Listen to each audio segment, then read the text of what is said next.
तक नरेंद्र मोदी जी तक पहुंचने चाहिए, उनको टैग करेंगे। सभी साथियों से अनुरोध है, बैठ जाइए आप सभी साथी। यहाँ पे हमारे बीच में मोनिका मेहर जी आई हुई है, तो मैं अनुरोध करूंगा वो अपनी बात रखेंगे। हम संघर्षों के आदी हैं, हम अम्बेडकरवादी हैं, हम संघर्षों के आदी हैं, हम अम्बेडकरवादी हैं, हम संघर्षों के आदी हैं, हम संघर्षवादी हैं। पास आ जाइए, क्योंकि बीजेपी आई हुई है। फिर कहेंगे नरेंद्र मोदी मुर्दाबाद, मुर्दाबाद मुर्दाबाद, मुर्दाबाद, मुर्दाबाद मुर्दाबाद, मुर्दाबाद मुर्दाबाद। जंतर मंतर से जो लड़ाई स्टार्ट हुई थी वो आज देश भर में चल रही है। सिर्फ पिथौरागढ़ नहीं, पूरे उत्तराखंड में इसकी लड़ाई लड़ी जा रही है, पूरे देश भर में इसकी लड़ाई लड़ी जा रही है। जो जंतर मंतर में हमारे युवा साथियों के साथ, हमारे छोटे बच्चों के साथ अन्याय हुआ, जो उनके ऊपर आंसू बम के गोले छोड़े गए, जो उनके ऊपर लाठीचार्ज किया गया, वो सरासर अन्याय है।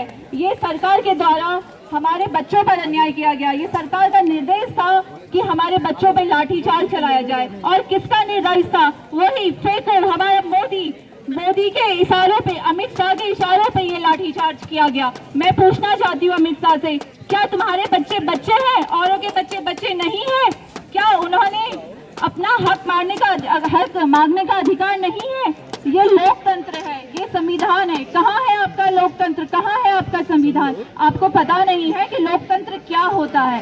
मेरे को लगता है आपने ये लोकतंत्र हटाने का पूरा निर्णय ले लिया है, परंतु हमारी जो जनता है, हमारे जो बच्चे हैं, वो ये लोकतंत्र को खत्म नहीं होने देंगे। उनको पता है कि ये लोकतंत्र क्या है। अपने हक की लड़ाई हम लड़ेंगे। आज हम यहाँ पे लड़ रहे हैं, कल हमें जरूरत पड़ेगी तो हम जंतर मंतर भी जाएंगे, और हम लाठियां खाने को भी तैयार हैं। क्योंकि जो हमारे युवा साथी हैं, जो हमारी बच्चियां हैं, जिन्होंने अभी नीट का पेपर दिया था, और जब वो पेपर लीक हो गया उसके बाद उन्होंने सुसाइड किया, और ये जो मंत्री है भाजपा के, डबल इंजन सरकार अपने आप को बोलते हैं, वो लोग बोलते हैं कि हमने दोबारा नीट करा लिया, हमने दोबारा पेपर दिलवाया। मैं उन बच्चों को बधाई देती हूँ और उनको भविष्य की शुभकामनाएं देती हूँ। लेकिन उन बच्चों का क्या जिन्होंने सुसाइड किया? लेकिन उन बच्चों का क्या जो अब इस दुनिया में नहीं रहे? उस नीट के कारण उन्होंने रात भर मेहनत करी थी, वो इतने डिप्रेशन में चले गए कि लास्ट में उनके पास कोई ऑप्शन नहीं रहा, उन्होंने सुसाइड कर दिया।